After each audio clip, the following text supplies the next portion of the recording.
See, the thing about SF5 rank system is that you're gonna have Smurfs. Smurfs are going to make people from silvers, gold, plat very upset. What is up, everybody? This is Justin Wong here, and I saw a video from Maximilian, dude, and he posted a video about casual players and what makes a casual player tick. So we go there, discuss about it, because I'm a very big fan of casual players myself. So make sure you guys hit the like, share, subscribe button down below, and let's get into this video. People had based on the stuff we talked about on Twitter earlier, and how I think what Guilty Gear is doing to appeal towards casual players is pretty heavy. I mean, not just gameplay, but a lot of different ways. I feel like Guilty Gear does a pretty good job at bringing people in, don't you think? Guilty Gear already has brought in so many players. Guilty Gear did a great job at doing that. One of the biggest issues Guilty Gear Strive has sort of tackled since its beginning, inception, since the very start we heard about this game and people played it, was that the game is simplified and people were aggressive. And I mean, the game is pretty simplified. From a fighting game standpoint, from a fighting game, I guess if you're in the FGC, it is pretty simplified from FGC standards.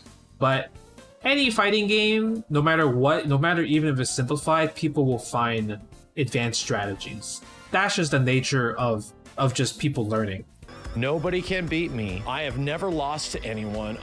Everyone has always had this game where they're just like, geez, you're just amazing at this game. You're the basement king until... But I think that the definition of casual player is it's definitely measured by time invested and also the desire to get better. Like Beery said earlier, you're a casual player if you have no intention of just improving over time, so forth and so forth. It's more of all right, I get off work. A casual player is I got off work, had dinner, cleaned up, did some chores, and you know what? I'm gonna turn on Guilty Gear Strive for 1 hour and just press buttons. That is a casual player.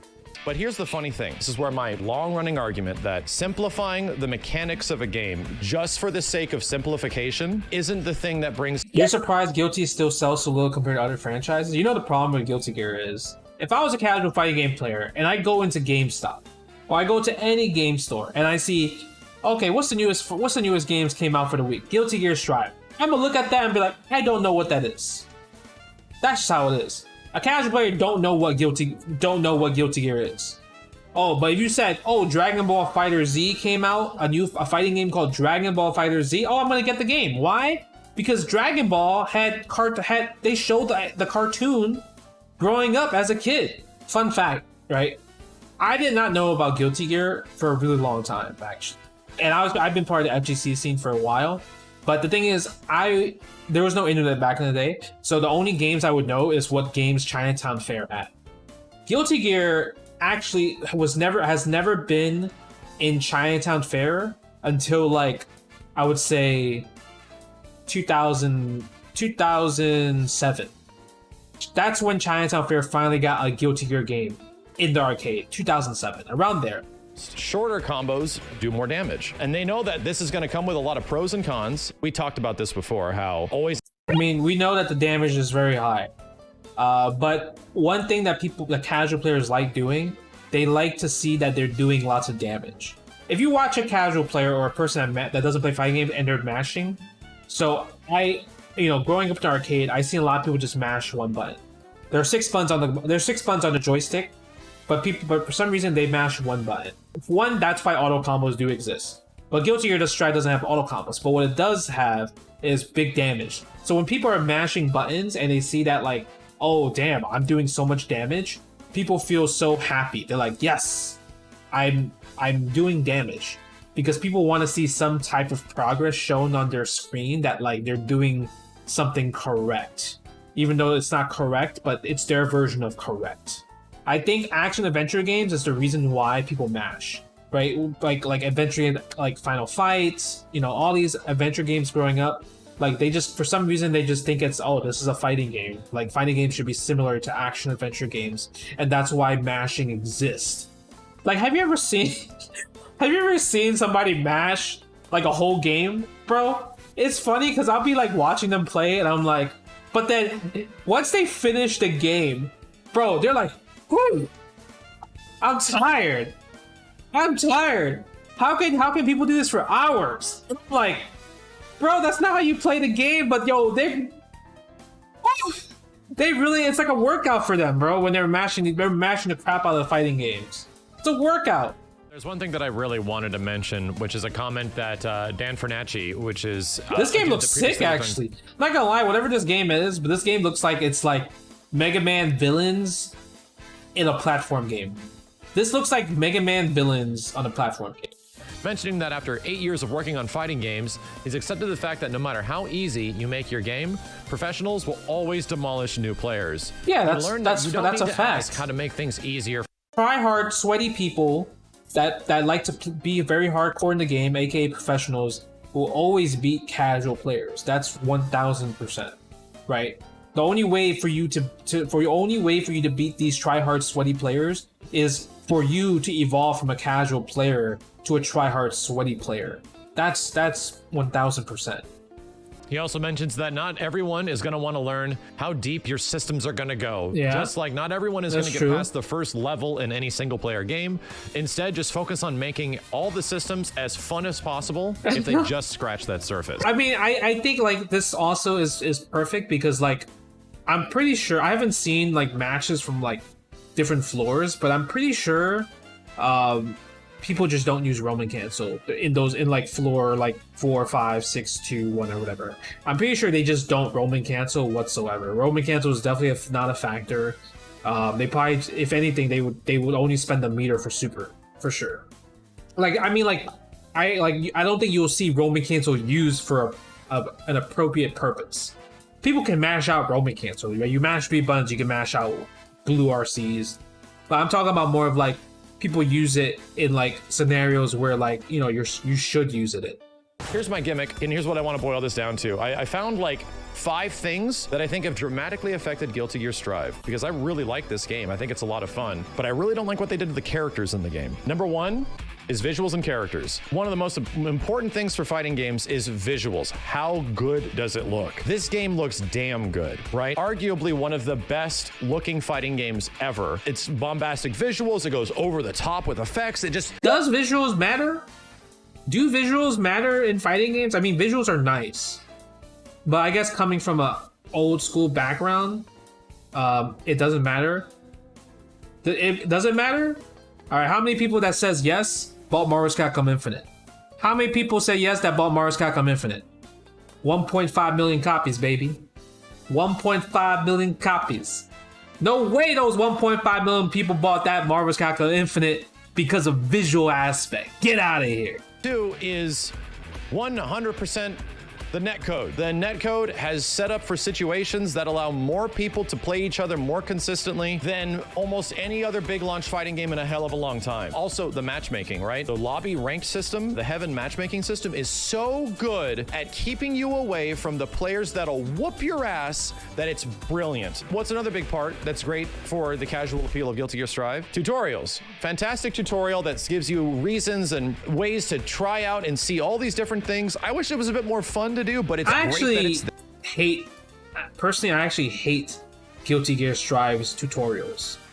I think Guilty Gear Strive tutorials and mission modes or whatever, because mission mode's a tutorial, I do not like it because one, at least let me use the character I want. I want to use my character. I want to use May to do all the mission modes. I don't want to have to use these other characters that I don't care about to use mission modes. And I think I think for that is my main reason about mission modes. See, I understand that it helps you with different matchups and mechanics, the mission modes, but they should have like labeled it better, right? They should have labeled it as like, okay, like, you know, like general mission modes that you learn about the game. It should be based off whatever character you want to play. And then they have labeled as like matchup specific or like character specific. I think that would have been more understanding. Because I think like that would have been overall better, personally. Dragon Ball FighterZ put Arc System Works on the map. Arc System Works was one of the biggest pinnacle fighting game developers in a very long time. They pioneered the graphical style that Dragon Ball FighterZ had. It's crazy how big Dragon Ball FighterZ is. Because personally, I don't like the game at all. I think the game is very boring. But the characters, the visuals, the level 3s, it looks fantastic. It looks great. It looks beautiful. But as a FGC game, oh my god, I can't stand it. I can't watch tournaments for it. It's just the same block strings over and over. Like, it gets boring, right? It just looks pretty. I think Dragon Ball influence does help a lot that Guilty Gear Strive is successful, but I just think the word of mouth, especially the fact that people just were able just to have good netcode. Everyone was looking forward to it because everyone was preaching of the gospel, of how great the netcode is, and especially when people were able to post, record on YouTube for Beta 1 and release footage from Beta 1 to YouTube, so more the casual audience who didn't follow Arc System Twitter and stuff like that, it made just the idea of people wanting to get into the game even more. But let's talk about gameplay mechanics, because number 5 is gameplay. What gameplay elements did Guilty Gear Strive integrate that I think is a good consolidation of not like dramatically simplifying the previous game, but expanding? I'm gonna use this term, chat. Fighting games have been doing this forever, and hardcore fans are eventually okay with it because of a really specific reason. Simplified, but expanded. And in the past, we've seen this all the time. I specifically have memories of Marvel vs. Capcom 2 coming out, and in that first month, that was a baby's game made for stupid babies. They took away 6 buttons. A baby's game? What? Okay, I mean, when Marvel vs. Capcom 2 did come out, I was definitely pretty upset. Because I was like, why are they making a 4-button game? I didn't understand why they made it a 4-button game, but I'm actually very interested to hear what he's about to say. This baby Marvel vs. Capcom game for stupid babies only has 4 buttons. What a dumb baby for babies. And nobody was willing to adopt it or get into it. A little bit of time passed and everyone realized how crazy it is and how the assist system is nuts. They simplified the game. Yeah, assist but they system. expanded it. And I think the RC... It's like the assist really changed the everything, right? Because Marvel vs. Capcom 1, the assist was limited based off how many usage you can use. Like Colossus and Psylocke with 5 usage. Versus other assists is like 2, 8, 7, random numbers. While Marvel vs. Capcom 2 is like very infinite, whereas like you can always keep spamming an assist based off how much life that your assist has. The RC system is so ingeniously streamlined of taking all the different elements that were present in the RC system going all the way back to old Guilty Gear games that it's brilliant. It's so smart that it will allow for unique interactions, and that thing that all like the people, this game's too boring and slow and all the characters, it's just nerfed, it's not X-hard. I don't agree with you, because 100% the RC system is so much more interesting. I love the RC. Yeah, I love the RC system in Strive. I think the older RC games like Axe and Cordo, the RC system was pretty sick, especially with false roaming cancel, but that's pretty much my hardcore FGC nerd coming out, because the fact that you had to just frame the timing of the FRC, the false roaming cancel, which is the blue RC in the older Guilty Gear, which only takes away 25% tension. I thought that was great because it was hard, because it was expert timing. But obviously, I know that would not be favored in modern times, because things need to be more simplified. And that also sort of complements another part of the game, which is 100% a simplification, but something I don't dislike. And it's the damage. The damage in Guilty Gear Strive is nuts. Oh, 25-second long double RC wall combo in Guilty Gear. I hate the freaking damage, bro. I love dishing out the damage, but man, sometimes I'm like, Jesus Christ, that did that much damage? I understand what Max is saying with the damage and everything, and like, I mean, because casual players like doing big damage, so like I said before. But for me, it's just too much. And now we're going to get into the things that I don't think specifically complement a new player base. The damage is a two-sided coin, or what's the best way? A double-edged sword. In a situation where, oh man, my little combos do so much damage, that comes with a caveat. Everyone right now is only so good at the game, yet you're not seeing where this is eventually going to go. Oh,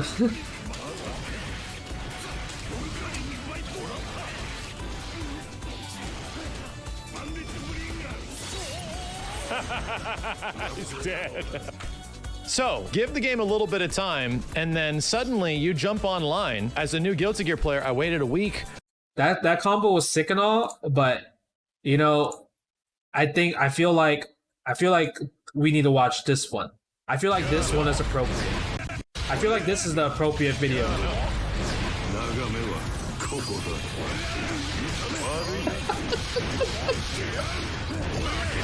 Word! Word! So wins. You know, why? Why does it have to be like that? All right, we're back to the video. I guess everyone likes this game. I'm gonna jump online and see how it goes. And you get hit with something like this. You think that's motivating? You think everyone's gonna be like, damn, this game's dope. Every time somebody touches me, I lose 75% of Yeah, I mean, if you get hit by stuff like that, get ready to be Twitter clip. Get ready to be Twitter clip. my health. Even if that happened on Potemkin, you're still losing like 75%. To consider, things are being optimized at a rate that is insanely fast right now. And we're very early into this game. Not everything is figured out at the start, right? Everyone's complaining, oh, we've all figured out everything. No. This game definitely is going to have later on that will lead to situations that is nuts. How many combos have you guys watched? I mean, every character can burst out of the combo, even the one that Max showed. But it's just the fact that what if you don't have burst? Then you just gotta hold that. You know what I mean? And the game is going to evolve to eventually have all these things that for some reason it was designed not to have at the start. And that's what's really weird to me, is that why wouldn't we just let characters do all this interesting stuff at the start? So what is the thing that's the most appealing about it towards casuals, especially when you play it online? Oh, it's the fact that everyone's playing it at an early level, and you're playing it with people that are of your skill level right now. I do like the tower thing. I think the tower thing separating skill levels is pretty good. You know, like if you have a masher versus a masher, they're definitely having way more fun with each other versus a masher versus like a top fighting game player.